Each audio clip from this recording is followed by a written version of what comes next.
Nu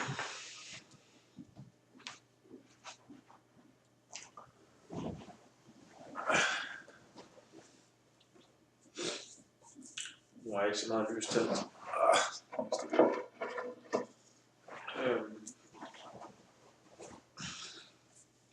Men jeg har slået mit webkamera til. Jeg synes, det er lidt træls, når jeg alligevel optager herhjemme, så er det træls at sidde med telefonen i hånden og bruge det videokamera. Jeg har lige så godt brugt den her. Det er også sol det, selvom at det selvfølgelig er bedst, når der er masser af lys. Men jeg har også nogle lamper på min væg, som spots. Desværre så transformer ikke sammen, den er gået sådan en tur. Nå, det er også ligegyldigt. Jeg er endnu en gang nødt til at tage et skridt tilbage. Eller gå et skridt tilbage. Jeg lagde del 3 den sidste dag på livsnettet i dag. Og jeg var ikke tilfreds langt fra.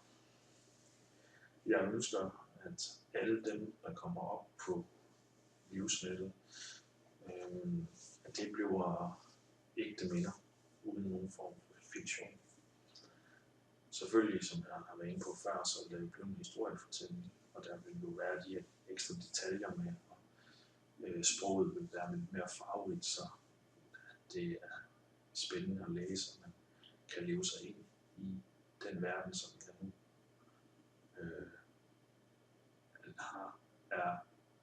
har været i, og som jeg egentlig også stadigvæk er i på en eller anden måde, men selvfølgelig ikke på samme måde. Den verden, jeg levede som barn, som barn, den virkelighed.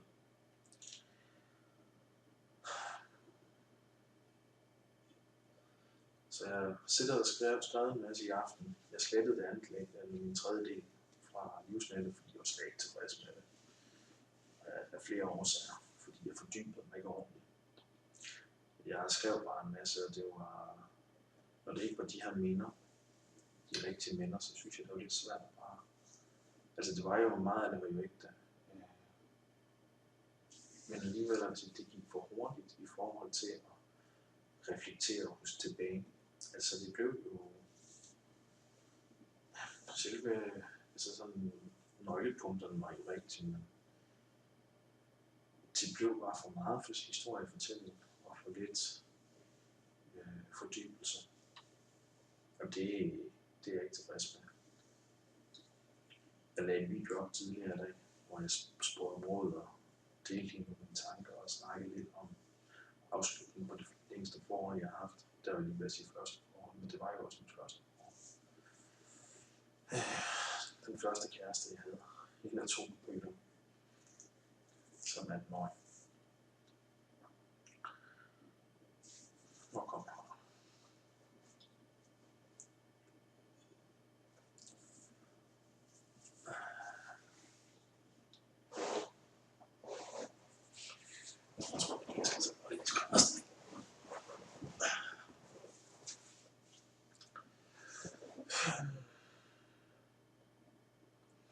Jeg vil gerne fortælle lidt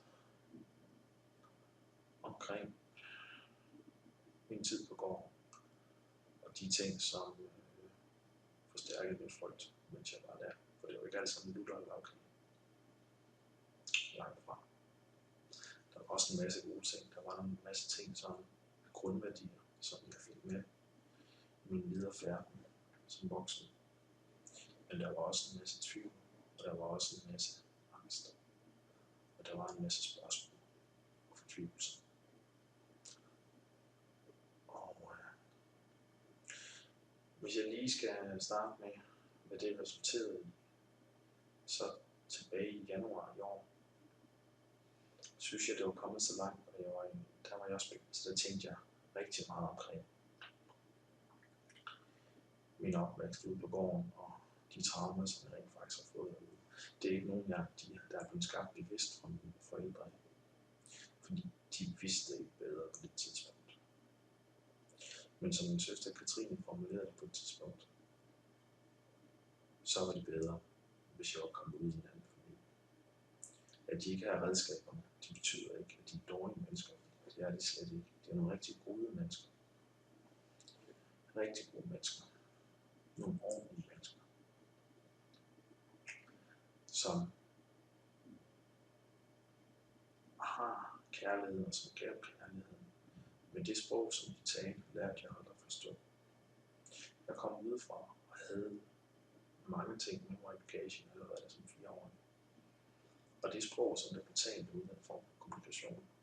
Og det er ikke noget, som det er noget, der blev formuleret af jeg kalder hende min svigerinde, min lillebrors samlever.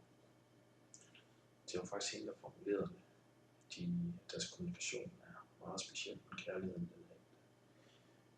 Og det satte nogle tanker i gang. Det var her under min anden indlæggelse i år, de der 4 dage, hvor jeg genlå mig indlæg af mig selv, efter den her voldsomme weekend, hvor jeg har været ude. Hun skrev til mig på e-mail omkring det her med familien Rødvæk. Og det var faktisk dejligt at lige at få en der kom ud fra os syn på det. Og de hjalp mig også med at forstå nogle ting. I januar i år sendte jeg en kuvert til mine forældre. I den her kuvert var der et dokument, som jeg havde underskrevet.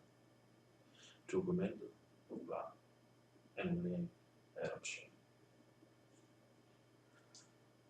Jeg havde også inkluderet en svarkuvert, som var markeret for at understrege alvoren af det her.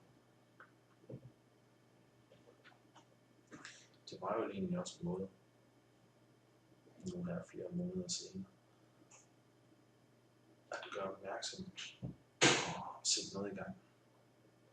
Det tænkte jeg ikke så meget over, men det var igen min lillebrors ven, der sagde, at hvis hun skulle prøve at forstå det fra min side, så var det at forsøge på at sætte en proces i gang. Det var det faktisk også. Men samtidig var det også en statement, at jeg ikke længere ville have skylden for, at jeg var, som jeg var som barn. Skylden er altid blevet peget over på mig. Der har aldrig været nogen erkendelse igennem min barndom. Det er altid blevet rækket ned. Eller rækket ned, det passer ikke. Men jeg har aldrig blevet troet på. De har aldrig vil høre efter mig. Der har været omsorg, så alligevel har der ikke været. Jeg har altid haft tøj, jeg har altid haft tøj på, klæder på kroppen. Jeg har altid fået mad. Jeg har altid kunnet regne med dem. De har kørt os til forskellige fritidsaktiviteter. De har hentet os, når vi har været til fest hos mine venner. De har altid været der på den måde.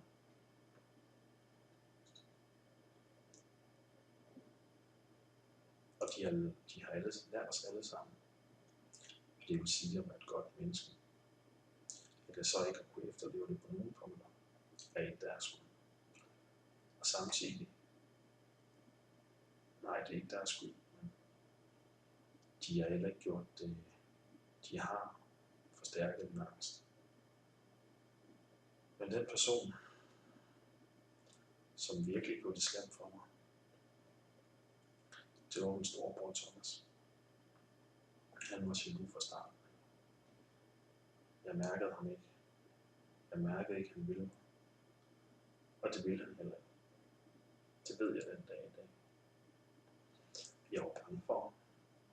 Og samtidig så jeg op til ham. Jeg beundrede alle hans talenter, når det kom til praktiske ting. At samle en knallert, bygge en modelfly og alle de andre ting, han kunne. Det kunne jeg ikke. Jeg turde ikke spørge om hjælp. Jeg turde ikke at bede om at få det vist. Dels fordi, at det tog lang tid for mig at forstå, som min far. Han havde ikke nogen tålmodighed dengang. Og hvis jeg ikke kunne forstå ting ganske hurtigt, så blev han gal. Det aktiverede min frygt endnu mere. Så jeg turde ikke spørge om hjælp til sidst. Det Det var både med skoleopgaver, og det var med alt andet. Jeg turde simpelthen ikke. Jeg var bange for, hvad der ville ske. I starten var jeg bange, fordi jeg troede, de ville fortryde, at de havde taget mig ind. Da jeg blev adopteret, blev jeg klar over, at nu hang de på mig, da jeg var i 6 år. I 2 år frygtede jeg, at jeg skulle tilbage til min biologiske mor eller børnehjem. Da adoptionen gik igennem, følte jeg en frygt, ikke en frygt, men en sikkerhed. Men en sikkerhed med forbehold. Jeg tog ikke spørge mere. Jeg var bange for, hvad det ville være, hvad det ville betyde. Jeg var bange for, at jeg ville blive afstraffet. Jeg havde svært ved at høre efter. Jeg havde mine egne tanker og idéer, men jeg var aldrig ond. Jeg var bare allerede et skadet barn, og jeg forstod ikke deres kommunikation. Det resulterede i, at jeg fik væsentligt mere af fysisk afstraffelse end deres biologiske børn. Og det var alt fra voldsomme ørefiner, som en røg til siden, som blev skubbet til siden, når den blev ramt, til røvfulder. Det var altid min far, der afstraffede os. Jeg husker en episode. Jeg husker ikke, hvad det var, jeg gjorde. Men det resulterede i, at min mor sagde, at jeg skulle ud i garagen, tage mine bukser ned, bøje mig forover og vente på, at far han kom. Jeg ved ikke, hvor lang tid jeg ventede, men det var de værste minutter i mit liv. Eller i hvert fald op til det punkt, som jeg virkelig husker. Frygten var voldsomt her. Jeg vidste, det gør ondt. De andre gange var straffen kommet konsekvent. Med det samme. Min far kom ud, og jeg fik 2 eller 3 ordentlige smæk. Det gjorde ondt. Men smerten kunne jeg holde til. Men frygten, mens jeg stod der og afventede en afstraffelse. Det kan man næsten ikke beskrive.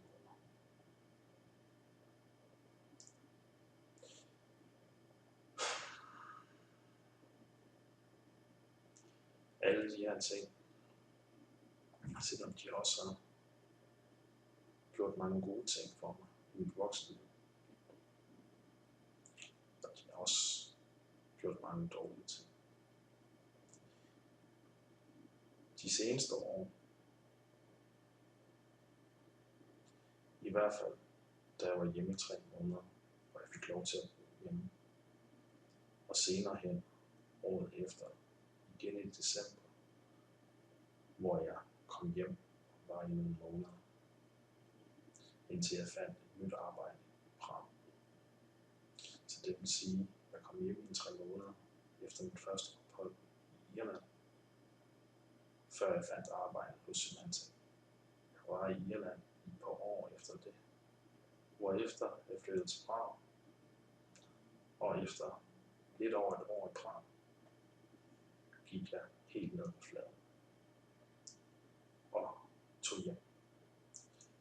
Endnu en gang fik jeg lov til at blive hjemme. Jeg startede fra dag 1, efter jeg kom hjem med at søge arbejde igen i Prag, fordi jeg var tilbage til en kvinde, hende som jeg ikke stolede på, hende som kørte rundt med mig.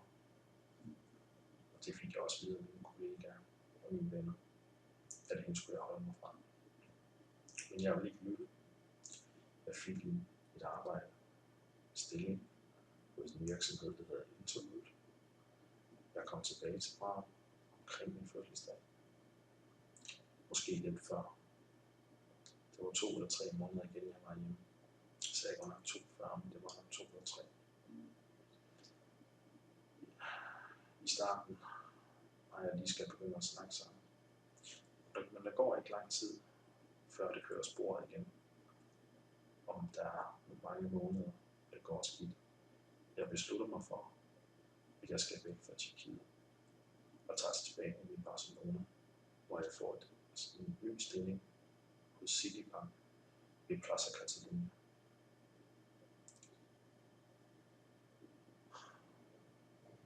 Så på den måde har de støttet mig. Jeg husker en telefonopringning efter min nedtur i Dublin, hvor jeg var indlagt på 2 forskellige hospitaler. Det første et offentligt hospital, så jeg kom ind på en anden video, senere video, fordi det er en oplevelse, som man kun ser i film. Det andet hospital var et privat hospital, så har det været, at jeg havde privat sygesikring gennem mit arbejde hos samt. Det opdagede jeg desværre, og det kom jeg først i tanke om en måned senere, at efter den første måned på det offentlige hospital. Det var et helt andet sted. Helt andre rammer. Igen er det noget, jeg vil komme ind på et senere tidspunkt. Da jeg blev udskrevet for St. Patrick's Hospital, ja det hed det, ligesom St. Patrick's Bank Holiday, som vi kalder det, den store fejring, de har i Irland. Boede jeg en uge hos en rigtig god veninde, Selvom, som jeg desværre ikke har haft kontakt med i nogle år. Jeg bor på Lolland, men jeg har altid betragtet hende som en store søster, og jeg er overbevist om, at hvis jeg ringede til hende, ville vi kunne fortsætte, hvor vi slap. Efter den uge skulle jeg finde et andet sted. Jeg vidste ikke, hvor jeg skulle bo. Jeg tager det, man kalder et S-tog, men den hedder ikke et S-tog, men det er jo det så alligevel ud til en mark, ude i en forstad, hvor der er forsvarmark i Dublin.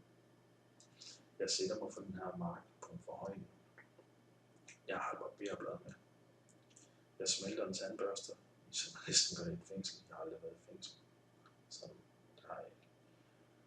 Og sætter barberbladet i tandbørsten og begynder at skære i mig selv. Jeg har stadigvæk en noir her på samme hånd, hvor jeg skar mig i 2003. Men det var ikke værre, da der ikke var behov for medicinsk hjælp. Eller jeg skulle ikke lade det sammen på grund af det. Det var ikke så nemt at skære det end det. Jeg ringer til mine forældre og fortæller dem, at jeg ikke har lyst til at leve længere. Eller også skriver, at jeg tror faktisk, at jeg sender en besked. Nogle timer senere beslutter jeg, at min vilje træder i karakter, og jeg tager tilbage til Dublin. Jeg sætter mig på en bænk, floden midt i Dublin, og natten den går. Og det passer faktisk ikke. Jeg sad der nogle timer. Jeg tager hen på en politistation og laver en historie om, at jeg er blevet frastjålet alle mine penge og mine dokumenter og mine papirer. Jeg får lov til at ligge på en bænk, en meget ubehagelig bænk, i forhallen ved politistationen i de timer, indtil et sted. Og de arrangerede så, at jeg kunne få lov til at bo på en bed and breakfast gratis i et par dage. Jeg blev vækket af politimanden, blev gemmet ud. Han er faktisk ikke så specielt behagelig. Jeg finder det her sted, som rent faktisk ligger i Temple Bar-distriktet. Jeg har fået lov til at sove, da jeg får en voucher til at købe en pizza.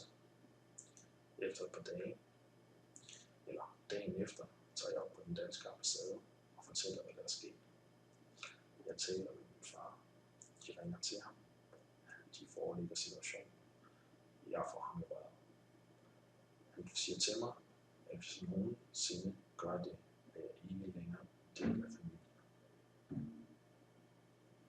Det slår mig ud. Jeg ved godt, jeg vidste godt, at det var forkert af mig. Men det var ikke med vilje, og jeg fortrød efter jeg havde gjort.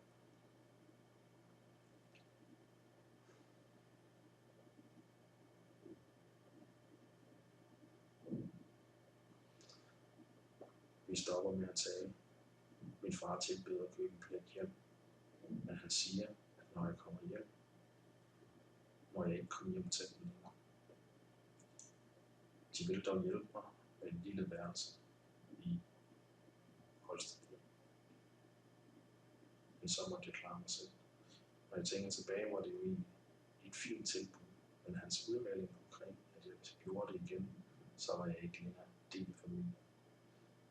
Forstået på den måde, at hvis jeg fortalte dem igen, at jeg ikke ville tage mig selv af dagen, så var jeg ikke en del af familien. Jeg skulle være med at kontakte dem omkring det, så hvis jeg stod i situationen igen, kunne jeg ikke ringe til dem. Så ville jeg blive ekskluderet fra familien. Det gjorde mig så ondt, at jeg valgte at blive. Jeg bliver henvist til de sociale kontor og bliver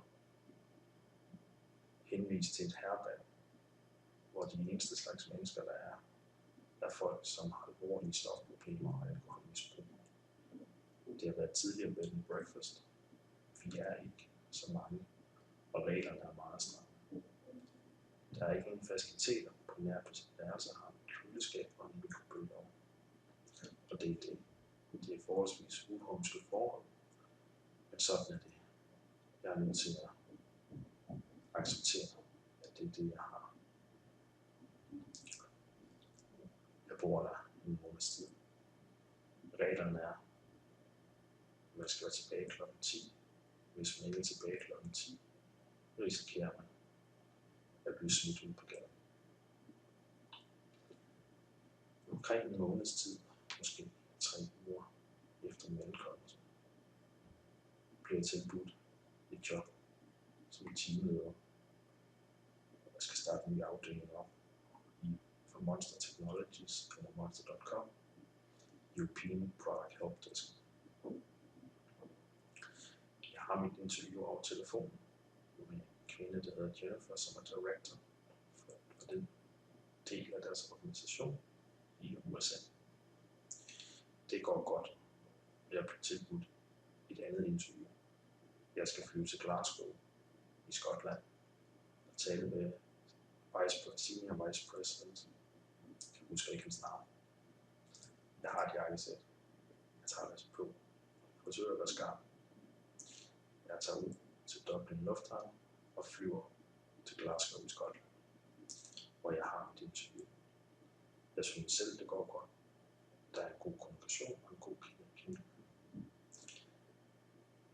Jeg skal vente på mit fly for at komme tilbage samme dag. Det er forsinket en times tid. Jeg ankommer til lufthavnen omkring kl. 10. Der er ikke flere busser, der går dertil, hvor herberget er. Så jeg må gå de små 5 kilometer tilbage. Da jeg kommer ind, får jeg at vide, at manden, der er på vagt, de er 2, der er på vagt. Den ene var meget sympatisk, den anden en dum svin, som også selv havde et halsmisbrug. Og det gjorde, at han ikke havde nogen medmenneskelighed. Han siger til mig, at jeg burde blive smidt ud. Jeg prøver at forklare ham situationen, men han lyver ikke. Jeg får lov til at sove.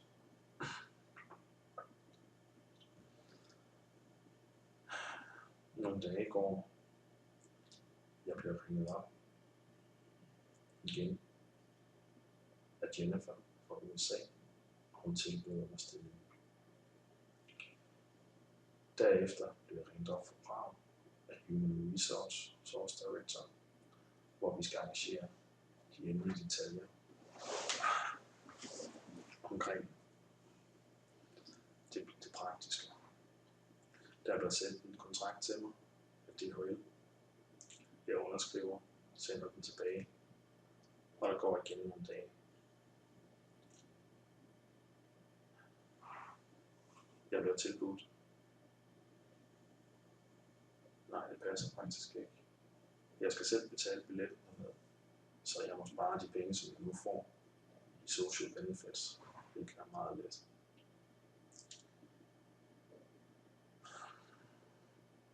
Heldigvis har de 2, som de kalder company plads, hvor man den første måde kan bruge gratis. Derefter skal man finde sit eget. Det hjælper gevaldigt, da jeg dermed kan få en månedsløn, inden jeg skal finde mit eget. Det er en del af min historie. Min historie er som sagt meget lang, meget kompliceret, og der er mange ting i den. Jeg vælger på baggrund af det her, at sende, og alle de andre ting, måske, at sende annullering af adoption til mine forældre. Jeg vil gerne ganske kort komme ind på min storebror, Thomas. Thomas, jeg kan snart ikke huske, om jeg har allerede talt om, nu tager jeg det igen om alle omstændigheder. Thomas var jaloux på dag 1, og vi fik aldrig bygget noget bånd. Tværtimod. Han var ekstremt ond mod mig, og han afstraffede mig også fysisk. Thomas er en meget stor mand den dag i dag. Han var også en meget stor dreng. Han er knap 2 meter og næsten lige så bred. Det vil sige, at han er jo 2 meter bred, men han er bred. Han er de her knap 2 meter. Han er en meget, meget stor mand. Det er jeg ikke. Jeg er 1,76 og vejer på nuværende tidspunkt 73 kilo. Har tabt mig lidt. Vejer normalt omkring de 76-78 kilo. Min muskelmasse er forsvundet her de seneste år, da jeg har lidt meget, det har været nogle hårde år de sidste par år.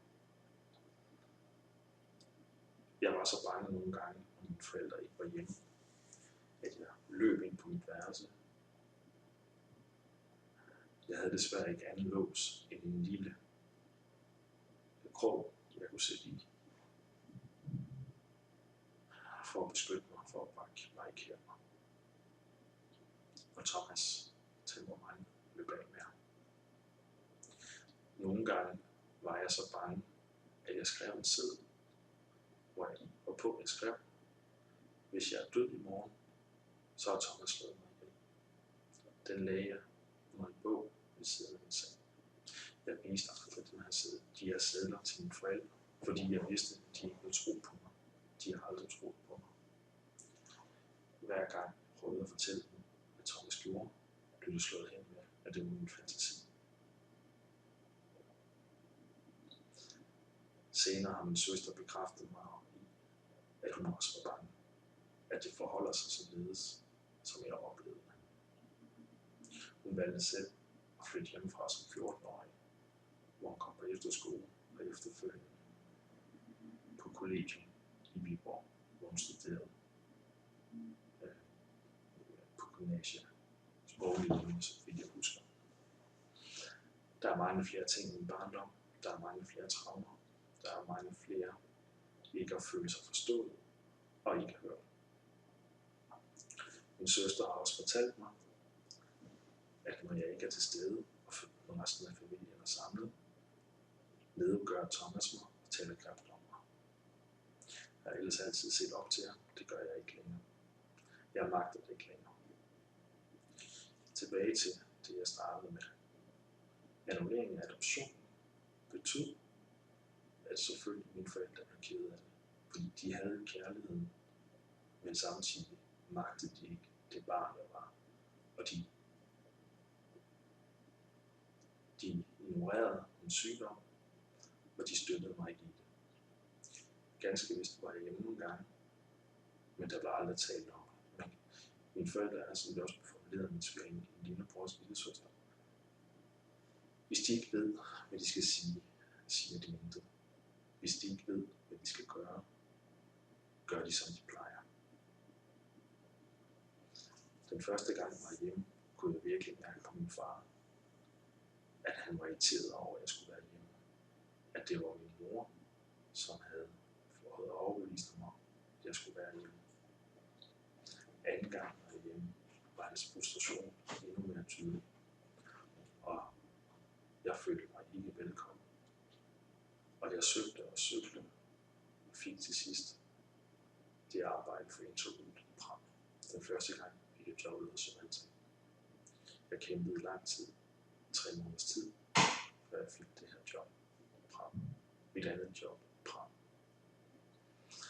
En En måneds tid efter, vi skal frem til februar i år, blev jeg ringet op af mine forældre.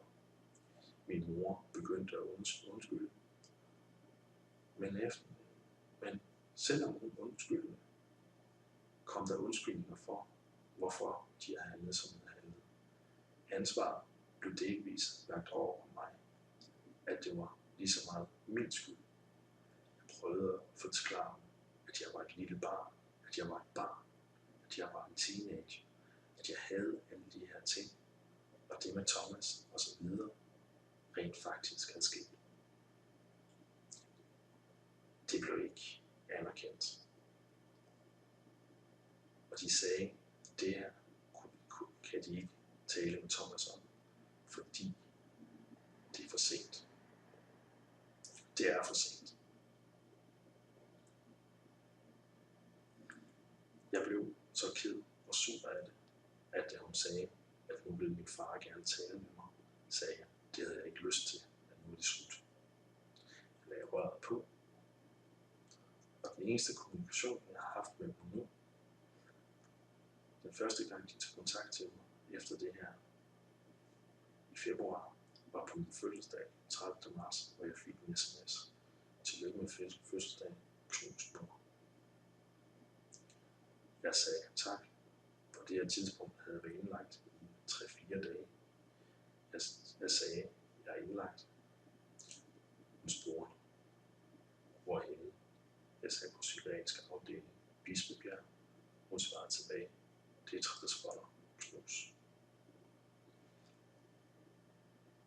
Den sidste melding, jeg fik, var kort før. Det var igen kun en besked. Det var, hvor hun skrev, at du fortsat indlagt, knus. Jeg sagde, ja, det er jeg. Det er den sidste kontakt, jeg har haft med dem. Jeg har ikke modtaget en underskrevet version af annullering af adoption. Jeg ved ikke, om jeg skulle modtage den. Det tror jeg ikke, i og med, at jeg har skrevet adressen. Jeg tror nok, det var statsforvaltningen, der skulle have den. Jeg ved ikke, om de har sendt den ind, eller ej. Det har de ikke svaret på, eller givet mig en melding om. På mange måder vil jeg ønske, at de vil anerkende og ikke lægge ansvaret fra sig. At de vil anerkende, at jeg på mange måder fik det meget værre, mens jeg var på gården. Selvom jeg har masser af minder, er de fleste minder, når jeg har været alene. Når jeg har været væk fra de andre.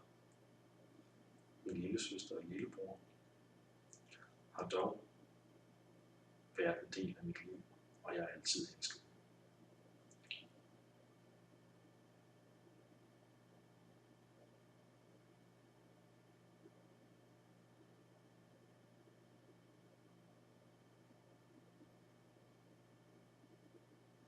Jeg savner.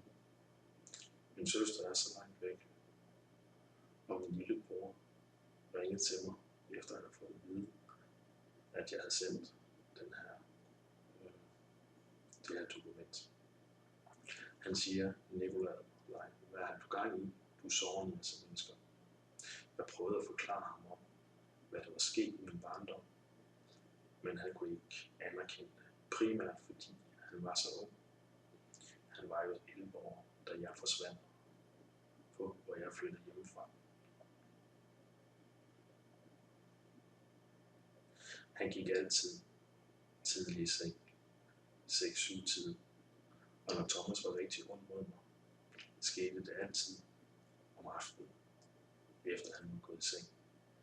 Når vi var alene hjemme, eller også skete det udenfor, mens Daniel ikke var til stede. Mens der ikke var andre til stede end Thomas og mig.